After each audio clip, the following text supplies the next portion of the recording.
This is the new Sharpstar SCA310 Cassegrain reflector telescope. It's an astrograph, and that means that it's specifically designed to deliver a flat corrected field for photography right out of the box. And in this video, we're going to see how it performs not only for the most common sensor size for deep sky, which is APS-C, but also how it does with the demanding 61 megapixel full frame sensor. And along the way, I'll cover some of the practical things that you should know in order to use this telescope to its full potential, and end by, of course, showing some of the images that I've captured over the past few months of testing. Hello, my name is Nico Carver, and I'm a full-time astrophotographer thanks to the community support here on YouTube and my Patreon. And since this is a review, let me disclose that Sharpstar sent me the SCA310 for testing and review. And since this was a pre-production unit, and I think I was one of the first people outside the company to test it, I did find an issue with internal reflections in my first test of the scope.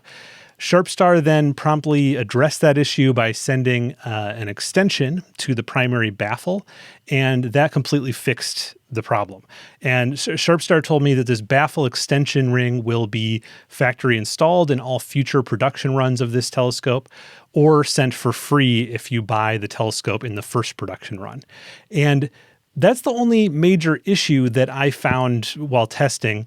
I'm confident that that baffle extension does fix the problem because I've used this scope now on about a dozen nights and in all kinds of conditions, including full moon, where there would be the potential for a lot more stray light. And that issue has never come back since I put in the baffle extension. Okay, so let's start the review now by talking about the design of the SCA310. This is a modified Cassegrain design where the light reflects off the 310 millimeter primary mirror, which is ground into a parabolic shape. The light then reflects up into the secondary mirror, which is spherical. Then it goes down through the baffle in the center of the primary mirror, passing through a 3-inch triplet coma corrector, and then from there the light hits your camera sensor. And as you can see, the secondary mirror is held in with a spider, just like you would with a Newtonian reflector, so you do get the typical 4-spike diffraction pattern on the stars. This is different from the Schmidt-Cassegrain design, where the secondary is held in by a glass corrector plate, and therefore there are no diffraction spikes. So this is a Cassegrain, but it's not a Schmidt-Cassegrain. And one of the big advantages of the design of the SCA310 is that it allows for a very large corrected field. Sharpstar says that the image circle is 55 millimeters, so you could use a medium format camera with this telescope. And they do have an example images with the IMX461 medium format sensor on their website. Personally, I was only able to test with full frame with the IMX455 sensor, and with that large of an image circle, it should be able to handle full frame with no problem. Now, to get such a large image circle in this design without any kind of serious vignetting, the secondary mirror has to be pretty huge. The diameter of the secondary mirror in this telescope is 184 millimeters. So with a 310 primary, that puts the central obstruction blockage at 59%, which seems high. If you consider on a Newtonian reflector, it can be as low as 15%. But my understanding is that the main drawback to a large central obstruction is the lack of contrast for things like if you were doing visual observation through an eyepiece of the planets. But that's not something you really would do with this telescope. It's a pure astrograph. It's designed for deep sky imaging, and deep sky imaging really alone. And for that purpose, a large central obstruction really doesn't seem like a big issue. The focal length and ratio of this telescope is 1178 millimeter focal length at f3.8. So with 3.76 micron pixels, that's a common pixel pitch on many popular sensors today, that would put your sampling at 0.66 arc seconds per pixel, which I think is a pretty good spot, honestly, for deep sky imaging. 0.66 arc seconds per pixel requires a pretty accurate mount to get the most out of that resolution. I'm personally using an Astrophysics Mach 2 GTO, and that's definitely up to the task. On a night of good seeing, I'm down in the 0.3 to 0.6 range for guiding error. Now let's look at the physical characteristics of this telescope. The outside diameter of the front of the telescope is 396 millimeters or 15.6 inches. And since my largest flat panel topped out at 8 inches, I decided, this would be a really good opportunity to get a really big but inexpensive LED tracing panel on Amazon, which is this giant A1 size, and try it out as a flat panel. And I have to say that worked really well. My plan now is to mount this huge tracing panel onto my observatory wall and then define a custom park position for my mount, and that's going to make taking flats super easy with any telescope on my astrophysics mount. The length of this telescope, the SCA310, is 721 millimeters or 28.4 inches, and the weight without any accessories or camera attached is 23.5 kilograms or 51.6 pounds. I'm able to carry the telescope and mount it onto the mount solo, but I'm a fairly tall guy. I also have long arms for my height. So I think for many people, this scope may require 2 people to handle and move around. It's not so much the weight, but the size of it and the awkwardness of it. Now, Sharpstar did put handles on the back of the telescope, which is very appreciated. This thick metal piece on the top also does double duty as a top handle or an accessory rail. And as an accessory rail, it's really well designed. It's nice and thick and heavy, so I have confidence that I could put a lot of weight on it. It has plenty of open channels and tapped holes. It's long at 400 millimeters, so there's plenty of room. There's also room underneath for any kind of screw heads that you want to use. As you can see, I tried it out with a TubeTech GS350 guide scope attached with 2 M6 screws, and that worked great. Okay, next let's turn to the tube. It's carbon fiber, which is good. That means that it keeps the weight down and it also helps with thermal management. On the inside of the tube, it's flocked with a black velvet-like material. I do worry with this kind of material glued to the tube that eventually humidity will loosen the glue and the material may start coming up at the seam. Of course, if that does happen, you can glue it back down, but maybe just something to watch out for if you do live in a humid place. I know when I've tried to flock things with this kind of sticky velvet stuff, that has been a problem for me eventually, and that's why I now prefer ultra matte black paint. The secondary assembly looks like this. We have 4 adjustment screws here. The central screw is to adjust the secondary mirror height, and then the 3 outer screws are to adjust secondary mirror tilt, what you would do in collimation. The mounting rings and Lasmandi dovetail plate all seem to be of good quality. The mounting rings do seem to be permanently attached to the tube. Looking now at the back of the telescope, the focuser is 3.5 inches rack and pinion. It's the standard sort of Sharpstar SCA310 focuser design, so it works well for adding an electronic focuser if you'd like to. For manual rotation, the whole focuser rotates. I don't think I would actually use this function for framing. Instead, I would suggest an electronic rotator, but the rotation of the focuser is used as part of Sharpstar's written collimation procedure, and I do understand how it's helpful for that. We also have 3 fans for the primary mirror on the back to help it cool down at the beginning of the night. Here is the power input for the fans. It's your typical 12-volt 2.1 center pin. Right next to that, we have the fan control. This determines the speed of the fans. And for attaching cameras to the telescope, it comes with 3 different adapters, M48, M54, and M68. And this is great. I got to hand it to Sharpstar in that, if you're advertising your scope, it can do medium format and full frame well. You really need to supply the adapters necessary to avoid vignetting with those larger sensors. Also, these 3 thread diameters are the most common, so they're easy to get spacers and adapters in these sizes off the shelf. Okay, another really nice thing here is with these adapters, there's not a precise back focus requirement. The working distance from the threads of these adapters where you can reach focus is 38 millimeters to 66 millimeters. So with 66 millimeters of working distance, that gives us a lot of opportunity to add really nice to have accessories like filter wheels, OAGs, tilt adapters, electronic rotators, and the list goes on. That extra 11 millimeters from the standard 55 is really nice to have with an advanced telescope like this. Other than the 3 threaded adapters and the mounting gear, the rings and the plates, the other accessory included is the front cap, which is a heavy fabric style cap with this Velcro here to secure it. I did try taking darks at dawn to see if there'd be any light that could make it through this style of cap, and I didn't see any issues with those darks. The telescope did not come with a permanent case. It's packaged in heavy-duty custom foam pieces inside 2 thick cardboard boxes. Personally, I think that makes sense as I don't see this as a travel scope.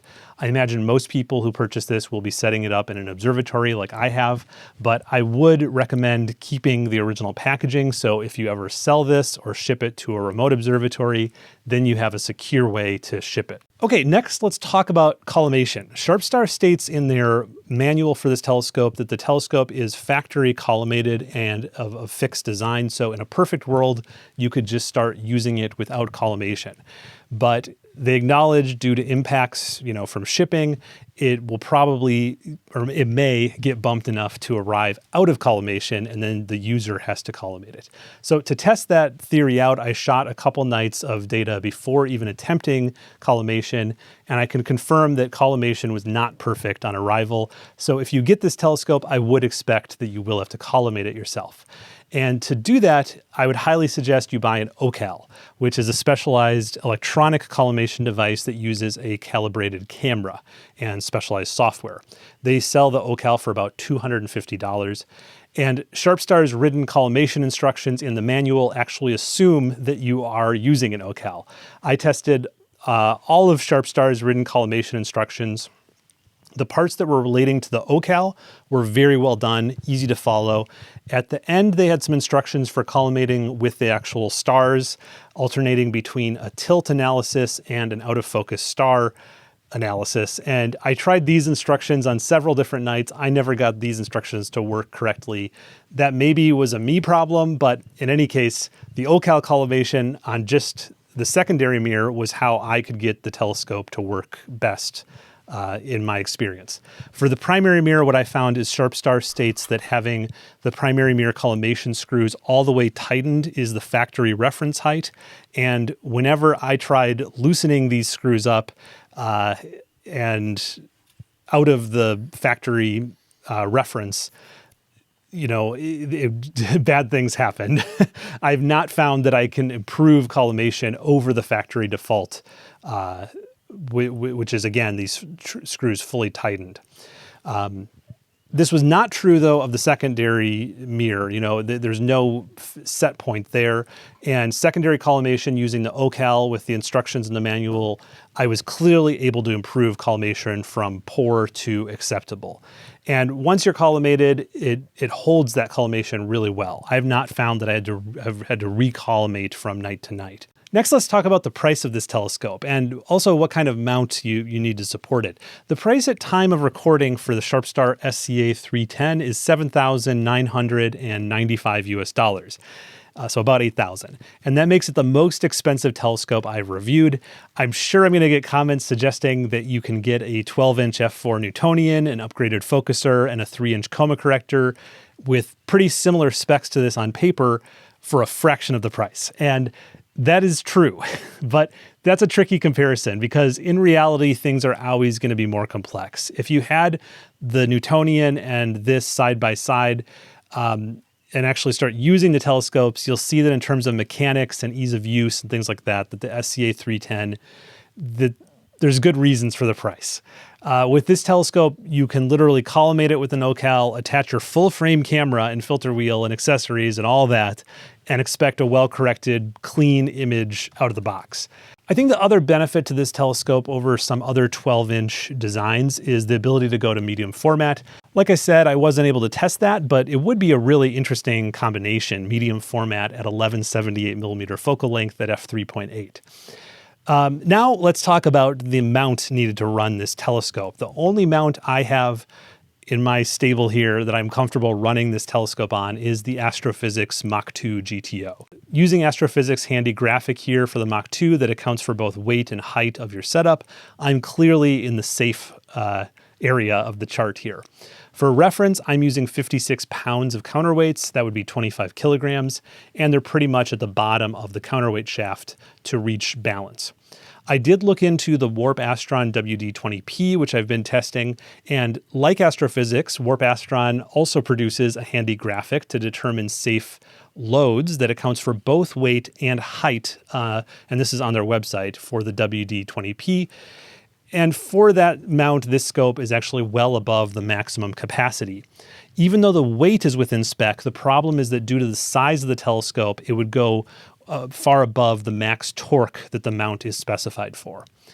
I have not found that other mount manufacturers have published these kinds of graphics, but I'd assume based on what we're seeing with the Warp Astron WD-20P that this also means this telescope won't work on something like the ZWO AM7 and other harmonic drive mounts in that 30 kilogram capacity, 30 kilogram with counterweight class. So if you want to put this on a harmonic drive mount, I think you'd be looking at something like the Rainbow Astro RST300.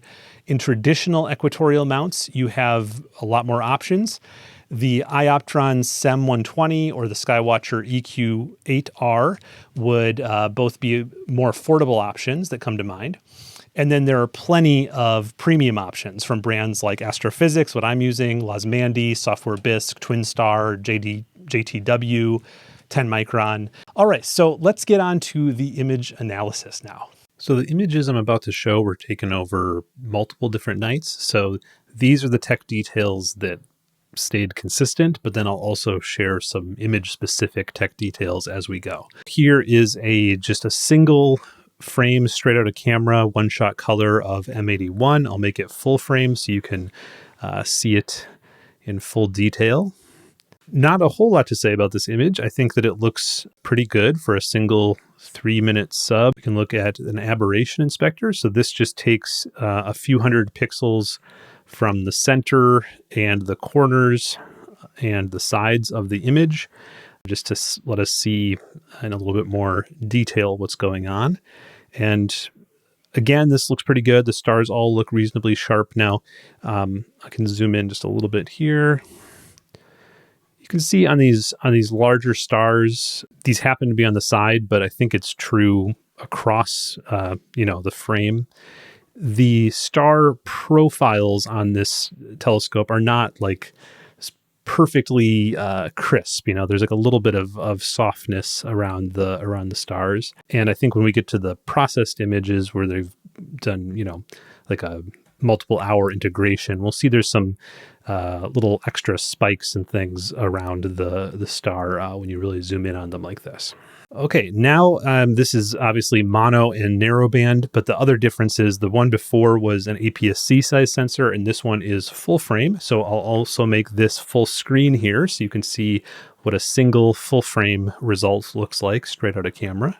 Okay, and this is the H-alpha.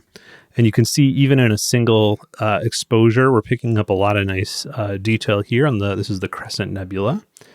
And if we sort of just scroll around the frame, the stars look really pretty consistent even on a full frame sensor.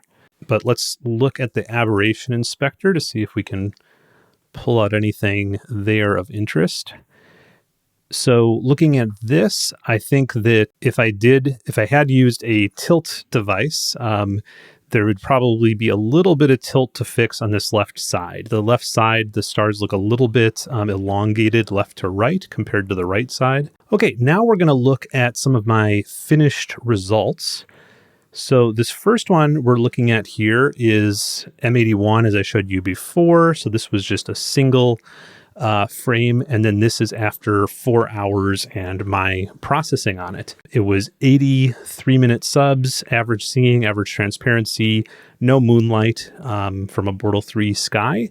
And I'm pretty happy with this one. I like how we get some of the IFN around M81, but then if we zoom in, there's a lot of really nice detail here, a lot of separation in all the different galaxy arms and the dust lanes and all these little pockets of H-alpha. Down here, this is a satellite galaxy of M81 called Holmberg 9. It's an irregular dwarf galaxy.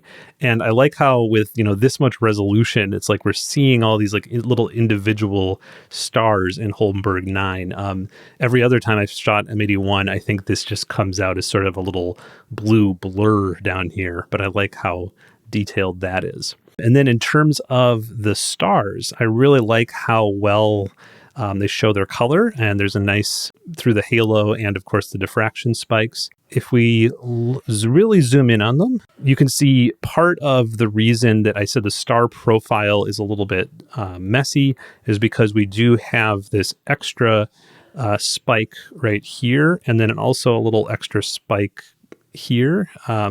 So I'm not sure what's causing that, but it seems pretty consistent in all of my results that if you get a bright enough star and you put a few hours integration into it, you will see some of that extra spike action. It really doesn't show up until you zoom into like 100% like that. Even here at like 50% zoom, that's barely noticeable. So not too big a deal, but just wanted to mention that.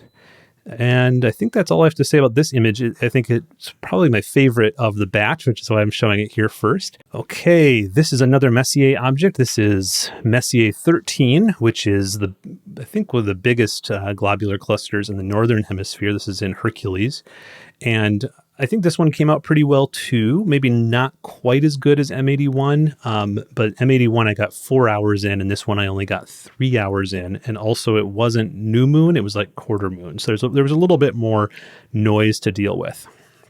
But generally what I like about this image is this bright orange star and bright blue star both came out really colorful and are nice sort of anchors to the image. And then if we zoom in on the cluster, it really has that feeling of being like thousands and thousands of stars. I think that if you shoot this object without enough aperture, it doesn't come across like this because you don't get all this separation of all the tiny little stars just because you don't have the resolution to do so. So for me, I think this is like one of the first times I've actually been pretty happy with a globular cluster image. Usually I shoot them and I'm just not that impressed, but this one I do like. Okay, and now we're turning to full frame narrowband. So these were shot under full moon. The seeing I don't think was as good, but it was hard to tell since it was full moon. Transparency when I shot this one was just average. And this is 4 hours total. Tried to split evenly between HA and O3, but I got a little bit more HA on this one. And this is, of course, the Cygnus Wall. That's part of the North America Nebula, NGC 7000. I've probably shot this object more times than anything else. It's a good reference object, but let's look at some of the detail in here. So I think this looks, like some really nice detail for just 4 hours. You can see all these little dust streamers and things going on here. And for narrowband stars, I think these generally look pretty good. I kept them pretty small, it looks like. So I didn't really try to emphasize the stars or anything in this narrowband picture. This is just H alpha and O3. I know I sort of colorized it to my taste, so it's not the typical red and blue. I brought in some oranges and greens and things just through manipulating the colors, but just processed it to my taste, how I feel it looks best. Okay, and then the last one here, last but not least, this is the Crescent Nebula NGC 6888. And this one I had pretty low hopes for because the night I was shooting this, the transparency was terrible. It was like the full moon was out and you could see all the moisture in the air. Even though it was a clear night, it was like the kind of night where you could see a huge halo around the moon just because there's so much fog and moisture in the air that I really didn't know if this was going to turn out at all. So for 4 hours, the fact that I got the image to this state, I'm pretty impressed by. Now, if we really zoom in, of course, you're going to see a lot of noise, especially in the O3 signal. But I was interested in trying to bring out the full O3 shell of the Crescent Nebula. So to do that with only 4 hours and a poor night, it is pretty noisy zoomed in. But even so, I'll just keep zooming in here. Hopefully you can sort of see, this is really detailed due to the large aperture on this telescope. I did the stars a little bit more colorful and a little bigger here. I think for some reason, my sort of feeling is like with this style of narrowband, the smaller, less colorful stars look better. This is like a little bit more of a stylized kind of color palette. So then I like more very subtle small stars. And then this one is more naturalistic. So I was going for more colorful, bigger stars that almost look like they could have been shot RGB. That's my thinking. And again, this is full frame. So this picture is like almost 10,000 pixels across, which is why you can really zoom in on it and still get like plenty of detail here. Like look at this thing down here in the corner. That's pretty cool. And then this corner, look at that. Really nice. Even though I didn't have high hopes for this picture, I'm suitably impressed by what I was able to bring out of that one. To wrap this one up, who is the Sharpstar SCA310 for? I think this is for an imager who wants a large, well-corrected field that also has plenty of resolution, so you really get those details, and it's a fast telescope. So sort of the full package, but of course at a pretty considerable price. And due to the weight and size, you also need a pretty good mount as well, maybe an observatory or some kind of wind blocking too. I imagine a lot of people buying the telescope will be putting it in a remote observatory where it would be a good option since it holds collimation well. But I do think this is also a good option for backyard observatories because it's right at the max size and focal length where I wouldn't worry too much about throwing away resolution to average seeing conditions. And at f3.8, even if you don't have a lot of clear sky time like me here in New Hampshire, you can put together a pretty decent image in just 3 to 4 hours, as we saw, as long as it's a bright, popular object. Since this video is over 20 minutes long, you're now seeing the names of everyone who supports this channel on patreon.com/nebulaphotos. Patreon members get a bunch of exclusive benefits like monthly bonus videos, one-on-one messaging support with me, early access to sign up for any of my in-person workshops, additional channels on my Discord server, a Zoom call with the whole Patreon community that's the first Sunday of every month.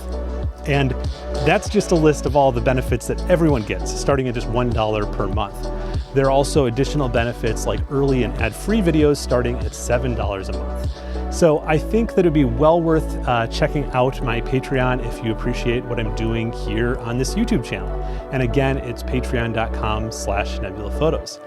Well, that's it for this one. This has been Nico Carver wishing everyone clear skies.